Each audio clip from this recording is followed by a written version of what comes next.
Black supremacy is Nattyisisyah, and I wanted to bring up whether we should be starting black businesses for our children or whether we should focus mainly on raising revolutionaries.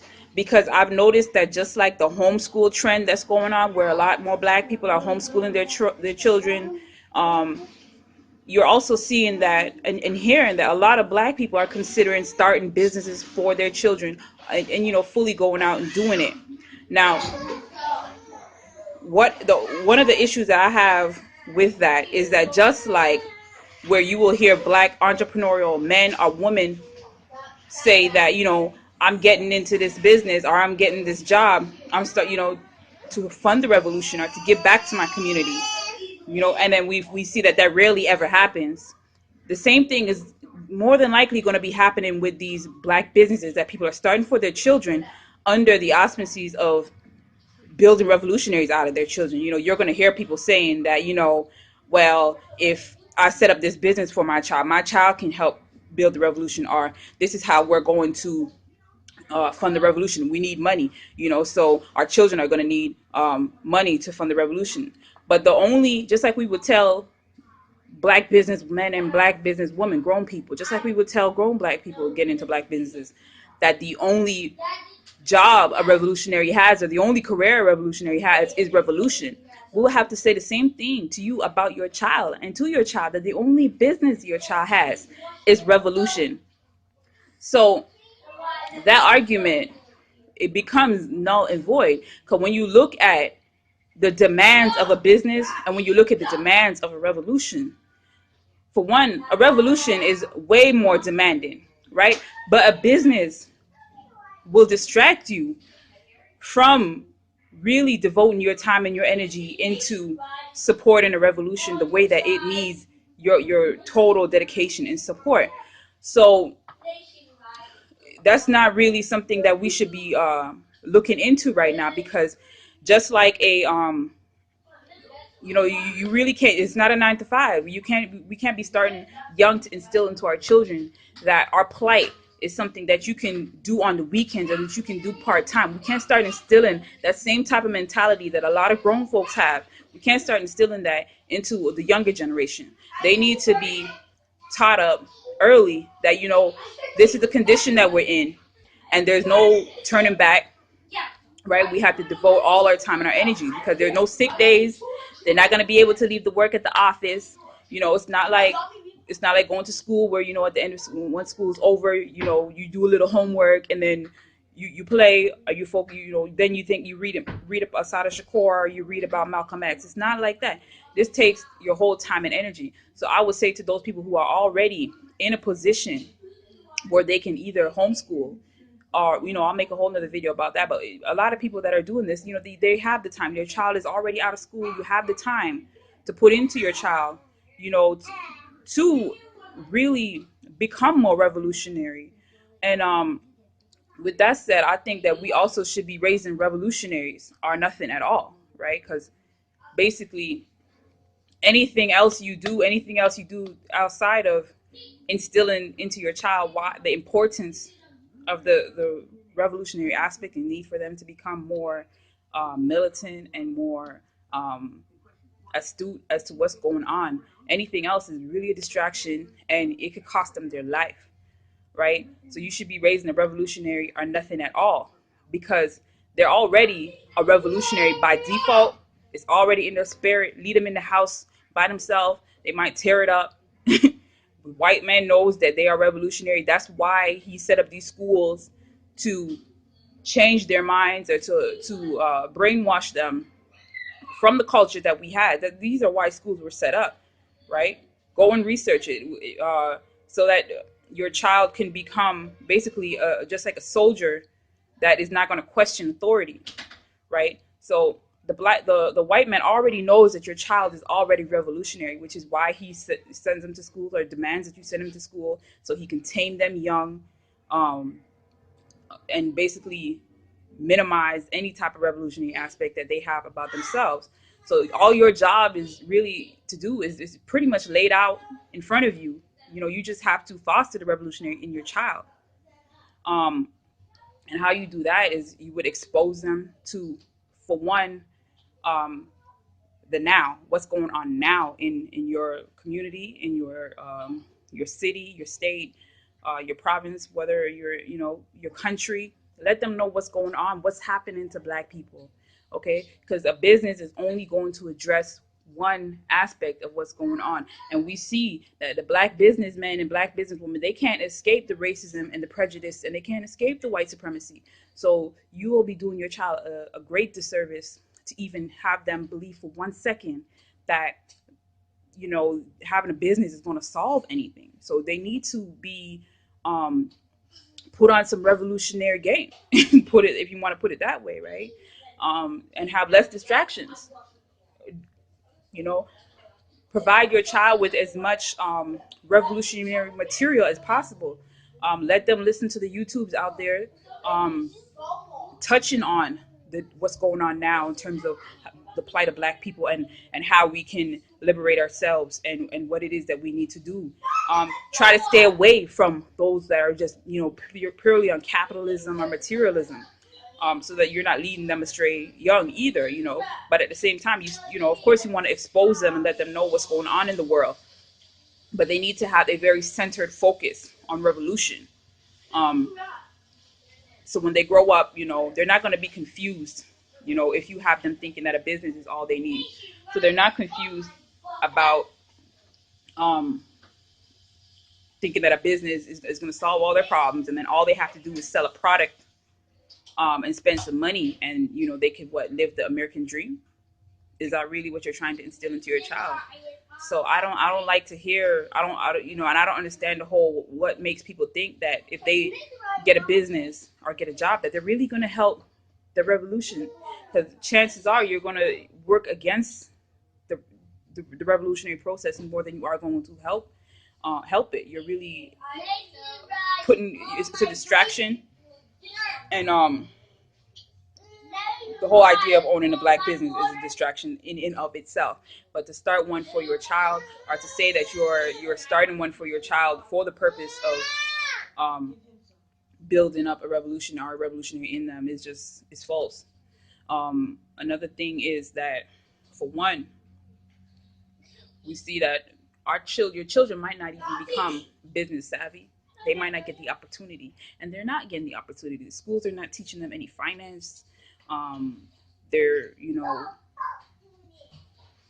schools take, for one, the schools, if you really, the schools take your child away from what used to be a Black business for your child. Your child used to work with you, um, in the business. You know what I mean? You used to have the option of whether you wanted to send your child to school or not, or whether they were going to work with you. Now they have all these so-called laws talking about child labor, and they're getting worse and worse with these things, to the point where you might not even get your child to wash the dishes. Like, I don't want to seem too far-fetched, or go off on a tangent, but the way how white supremacy operates is that, they will incrementally um, decrease your ability to do anything in this system, and your child has to understand that young. We see already in the schools that things we used to be able to do, we can't do anymore. Talking in class, chewing gum, using your phone, now you're getting arrested for that, right? So your child might not have the opportunity to really fully manifest their business savviness. um, and that. That's why you're trying to start a business for your child, because you know that by the time your child gets grown, the odds are already going to be up against them, just because they're Black. Otherwise, why do you need to start a business for your child, right? You're trying to compensate beforehand, because you know that because they're Black, that they're already at the end of the rat race when it comes to dealing with this white man. Otherwise, I can't see no reason why, other than greed, why you would need to start a business for your child, because you yourself should be successful. Or people are always saying that, oh, we need a business so that we can leave something for our children, and so forth. Well, now it's like, it's so bad, we're not even just trying to leave something for our children, we're trying to start a business for our children, so by the time they're grown, that they can have something, because we know we ain't got nothing, and we know that they're probably not going to have anything, in terms of money or monetary gain, if we don't start it for them. Otherwise, you would just let your child be a child and have a childhood, right? But it's funny how, you know, when it comes to black business, or when it comes to a business for your child, you know, you're willing to sacrifice your child over to the white man, over to white supremacy, to start this business for them, right? um you know, you think you're giving them a head start, but you're really sacrificing your child, you know. And you're sacrificing their childhood, because now they gotta be thinking about stocks and bonds. They gotta be thinking about, you know, whether they're making the right investments.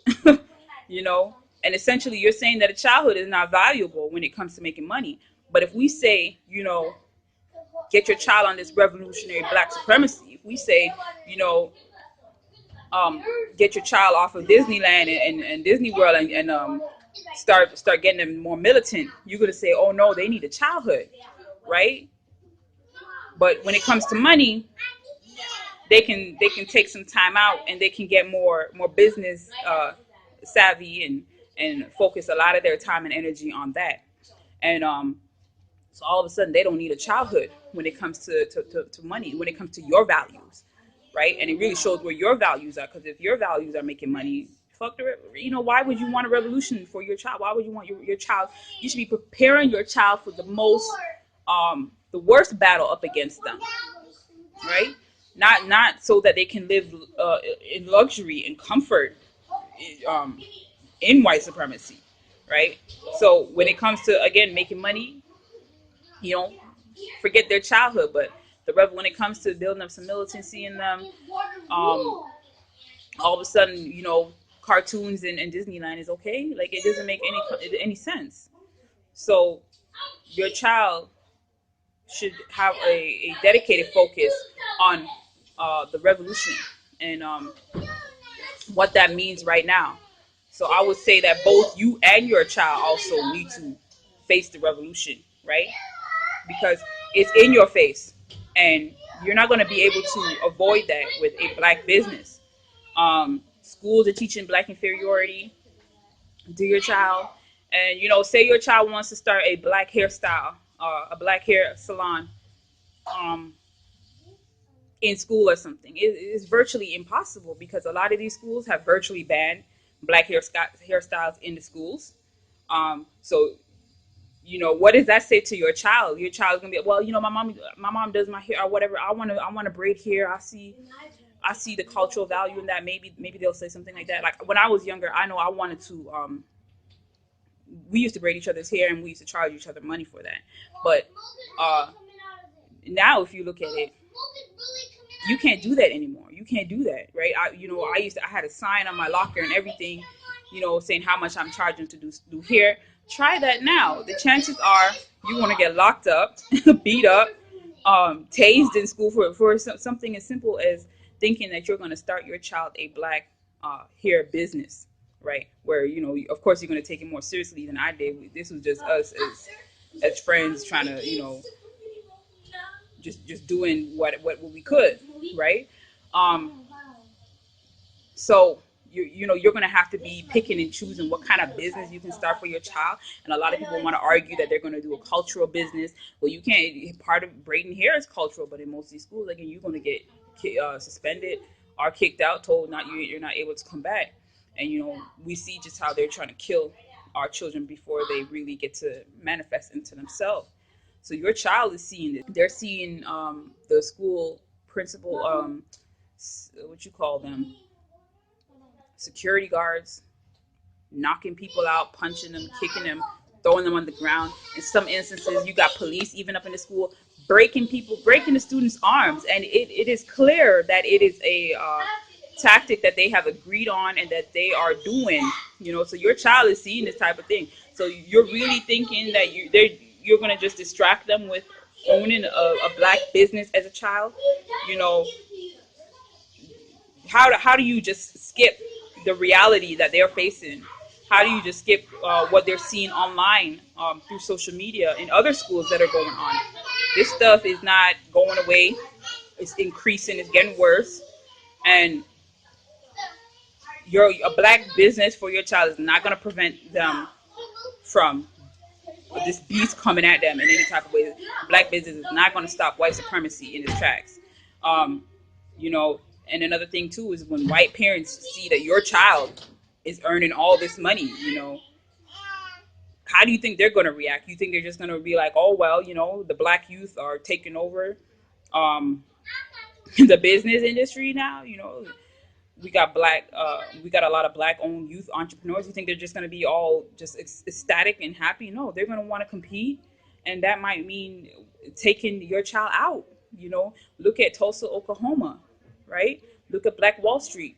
They were mad and jealous that those black people were making more money than them. So imagine now, and they killed children. Children died in Black Wall Street, and you know, secretively black people are trying to build Black Wall Street back up again, as though this can't happen again. But now you're going to have more targets being your black child. So if your black child is not in sagging jeans and a baggy t-shirt, but if they're actually dressed maybe in a suit or whatever, or just dressed more formally, they might be targeted, particularly because they look like they're making more money than the white child. You know, so that's something to consider. Um, and basically, your child is going to need your support as a revolutionary parent, not as a black capitalist, not as a black materialist.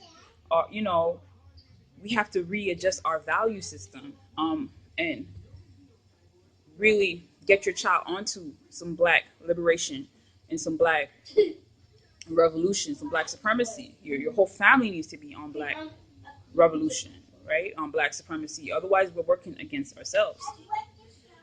Um,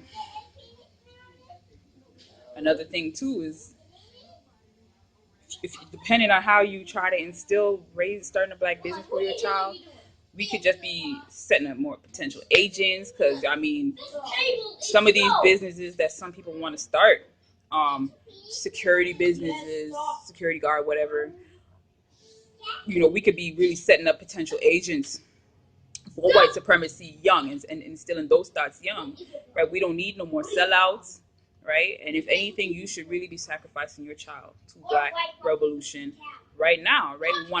We want to cut more ties. We want to cut off all ties with white supremacy, not start to build new ones through our children through a black business, right? Um, we have to take back our children, repossess them from white supremacy, as King Noble says in his video, and I'll post the link. It's a profound video. You should go check it out, right?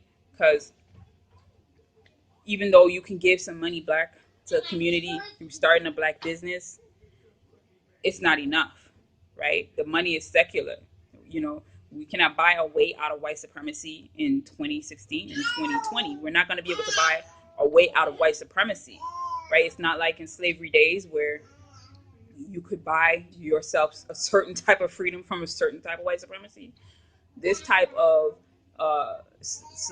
slavery slash white supremacy is a whole different playing field, right? And we need all mind, all soul, all body, all effort, all energy, all time on deck, right? So you got to sacrifice your whole self. You got to sacrifice your family basically to the revolution.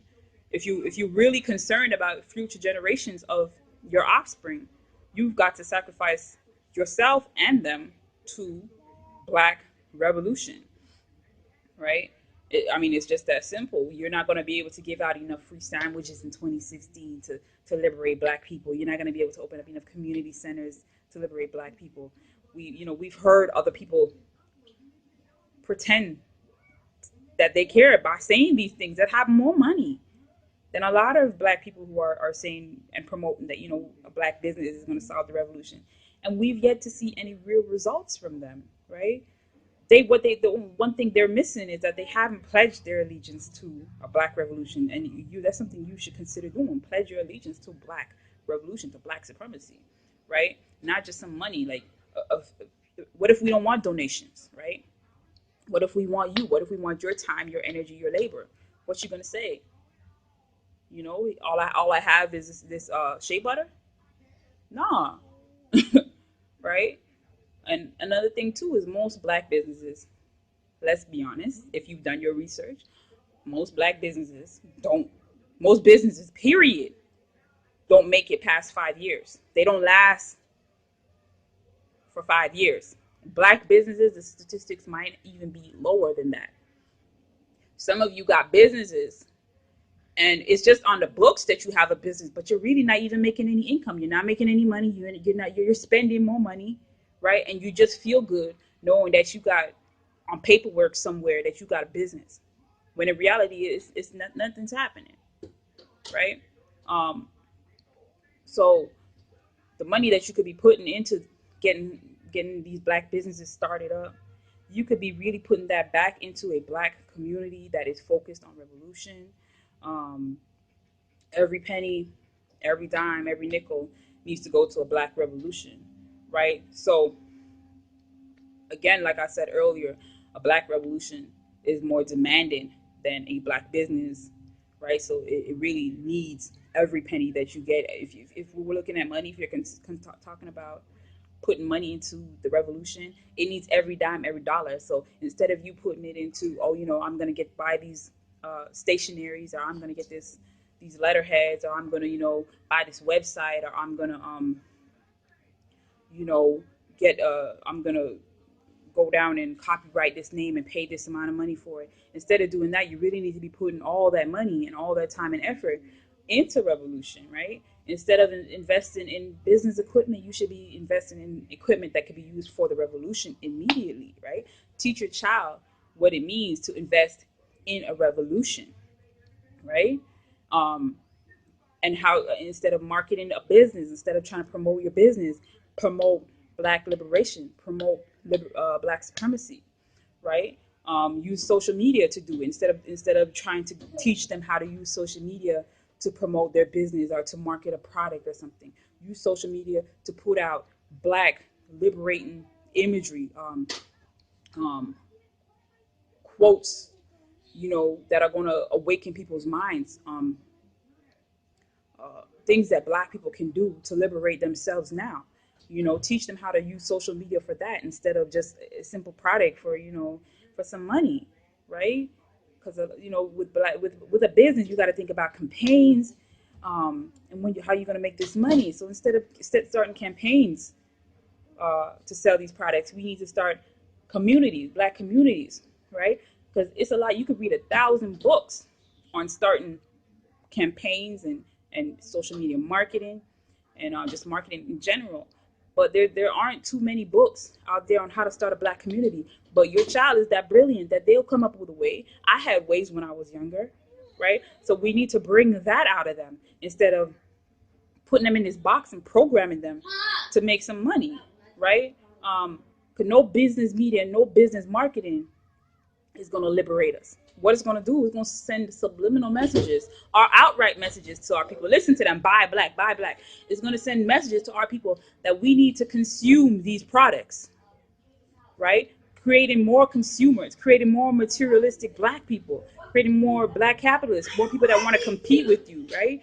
And that's not going to liberate us because we bought a dashiki, or we bought some kente cloth, or because we bought some black soap, or because we bought some food from a black business. It's not going to liberate us.